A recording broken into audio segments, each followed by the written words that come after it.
Well, when our guest, documentarian Lauren Windsor, recently posed as a conservative activist and secretly recorded Justice Samuel Alito talking about why he believes the Supreme Court is, quote, so targeted by the media, including by the news outlet ProPublica, which recently won the prestigious public service Pulitzer Prize for what Pulitzer judges described as, quote, groundbreaking and ambitious reporting that pierced the thick wall of secrecy surrounding the Supreme Court to reveal how a small group of politically influential billionaires wooed justices with lavish gifts and travel, pushing the court to adopt its first code of conduct.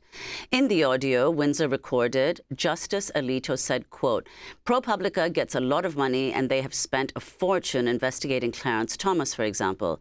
You know, everything he's ever done in his entire life. And they've done some of that to me, too. But they look for any little thing they can find, and they try to make something out of it. ProPublica issued a statement in response, quote, ProPublica exposes abuses of power no matter which party is in charge, and our newsroom operates with fierce independence. No donors are made aware of stories before they're published, nor do they have a say as to which stories reporters pursue. ProPublica also noted it publicly posts a list of its large donors. Meanwhile, in other Supreme Court news, Justice Clarence Thomas has finally acknowledged taking more free vacations paid for by billionaire conservative megadonor Harlan Crow in a filing Friday. Thomas disclosed he accepted 2 trips in 2019, one to Indonesia, the other to the Bohemian Grove in California. Last year, ProPublica revealed Thomas had failed to disclose at least 38 luxury trips gifted by Crow and 3 other right-wing billionaires dating back decades. For more, we are joined by Justin Elliott, the reporter for ProPublica, whose latest piece is headlined Justice Clarence Thomas acknowledges he should have disclosed free trips from billionaire donor. Again, ProPublica recently won its 7th Pulitzer Prize for its Supreme Court coverage. Congratulations on that prize. Your response first to what Justice Alito's attack was basically on you and ProPublica, and then the latest that you've discovered, and your response to these secret recordings. Yeah, I mean, when it comes to Justice Alito, I was surprised and disturbed by one of his comments in particular, which was that these stories were ideologically driven, that they happened because we didn't like the court's decisions. A little bit surprising to hear from a Supreme Court justice based on absolutely no facts. I can tell you exactly how these stories started because I was one of the couple of reporters doing them, which was we started poking around on the topic of travel of Supreme Court justices. We had a big stack of public records from the U.S. Marshals who provide security to the justices. And the justices' names weren't even on those records. The names were redacted. We started to see references to private jets. And through months of reporting, my colleagues and I were able to figure out that Harlan Crow, the Dallas real estate billionaire, was providing private jet travel to Justice Thomas. And we started publishing stories about that. We took a very hard look at the Democratic-appointed justices, and we simply haven't found anything close to similar to what we found when it came to Justice Thomas and Justice Alito. So the idea that this was somehow ideologically motivated and not us just pursuing, going where the facts led is just wrong. And what about him saying, sharing his belief that the battle between secular and religious forces in America is a zero-sum game, stating one side or the other is going to win? Yeah, I mean, it's interesting to hear a justice speaking this candidly. After writing about the Supreme Court for more than a year now, we had all of our interview requests declined. Lauren had a lot more luck talking to the justices than we did. I think Justice Thomas released a statement once to us, but these justices are generally they generally just don't speak to the public except in extremely controlled environments. So this is pretty interesting. Well, Democratic Congress members Alexandria Ocasio-Cortez and Jamie Raskin said Tuesday they would introduce new ethics legislation for the Supreme Court. Ocasio-Cortez spoke on MSNBC Tuesday before Republican Senator Lindsey Graham of the Senate Judiciary Committee blocked the proposal in the Senate.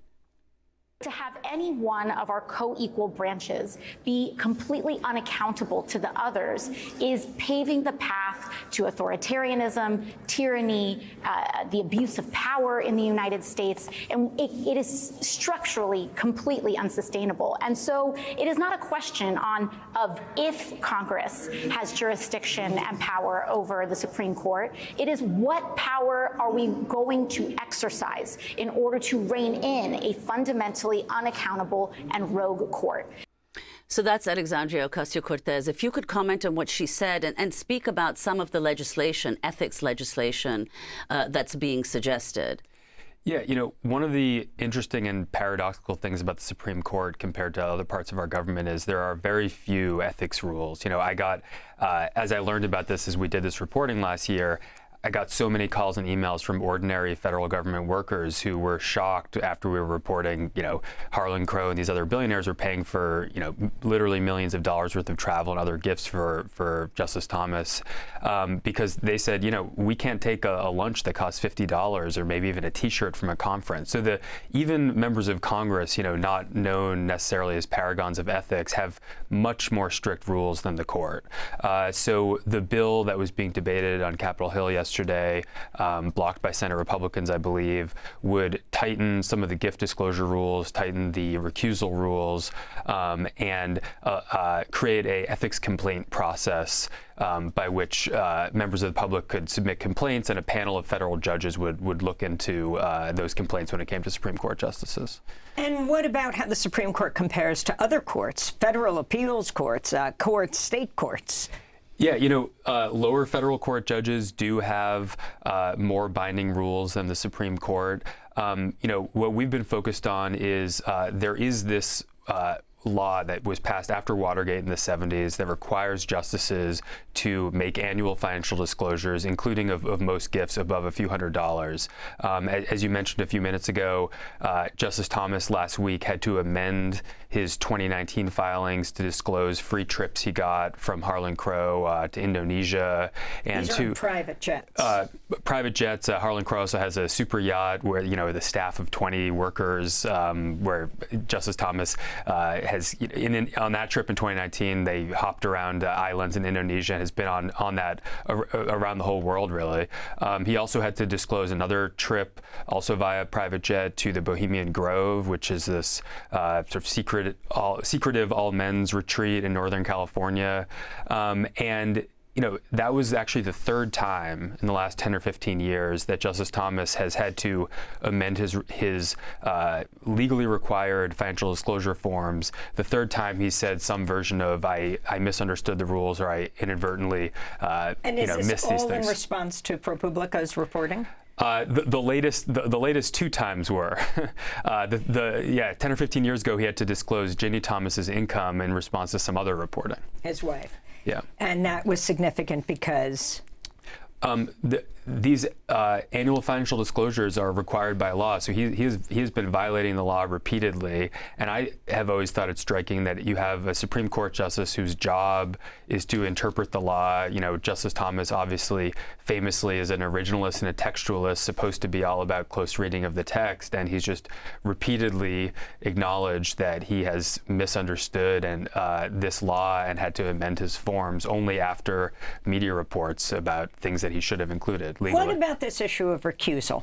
The call for these justices to recuse themselves, explain why, especially for Clarence Thomas, around anything to do with Trump and the insurrection, and around Alito as well. And also, let's remember that these judges who are in justices who are in the crossfire now, Alito and Clarence Thomas, neither of them were chosen by Trump, right? Trump appointed another three. Yeah, you know, the recusal rules are interesting, and it's actually pretty simple, which is the justices themselves, actually each individual justice has absolute power to decide whether he or she recuses from a case. So it's not Chief Justice Roberts or some panel or Congress or anything like that. They have absolute power to decide. And maybe even more strikingly, they don't have to explain their decisions. So sometimes a justice will, actually most of the time when a justice does recuse himself or herself, you just get a little notation saying they didn't hear this case, and you can kind of speculate as to why. I think this was most relevant in our reporting, actually, when it came to Justice Alito. One of the stories we did was about this hedge fund billionaire, Paul Singer, a major Republican donor. He runs a hedge fund called Elliott Management, no relation to me, that Paul Singer partly paid for a luxury Alaska fishing vacation that Justice Alito went on. We published pictures of Justice Alito standing next to Paul Singer holding these giant Alaska king salmon they'd caught. And it turned out Paul Singer's hedge fund in this same period, both before and after the trip, had a series of cases at the court. This was part of this very long-running fight between Paul Singer's hedge fund and the nation of Argentina over bonds that the hedge fund was trying to collect on, pursuing in court. No one knew about this trip at the time because we hadn't reported until many years later, last year, and Justice Alito did not recuse himself from this case, from the case that the Supreme Court ultimately did ruled in favor of Paul Singer's hedge fund, that was entirely up to him. He later argued that he didn't have to recuse himself. He actually also argued that he didn't even know that Paul Singer was connected to this hedge fund. But I believe actually under the bill that Senate Democrats were pushing yesterday, in that sort of situation, when you received a gift from somebody who was connected to a case, you would be required to recuse yourself. So if that ever became law, that would be a huge change. And finally, Justin, in addition, of course, to the case that you just mentioned, where there are financial incentives for the donor, what is the ideological orientation of these billionaires?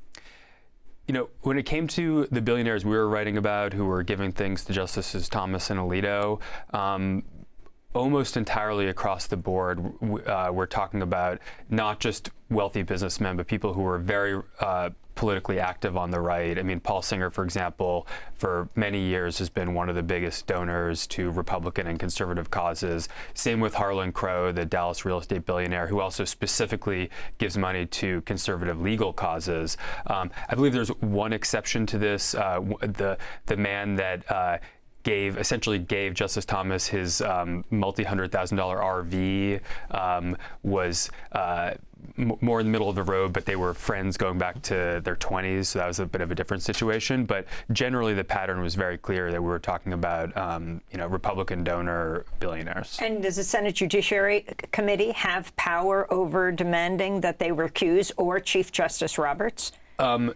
Neither the Judiciary Committee nor Chief Justice Roberts has that power, but I will say the Senate Judiciary Committee does have a lot of power to investigate what's going on.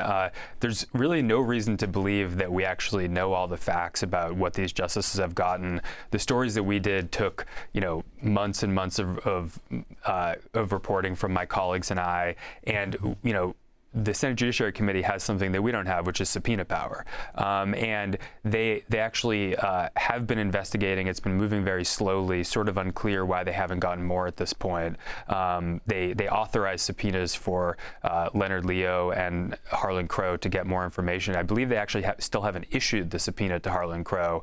Unclear why, but we're very curious to see how that all plays out. Dick Durbin, chair of the Senate Judiciary That's Committee. Right.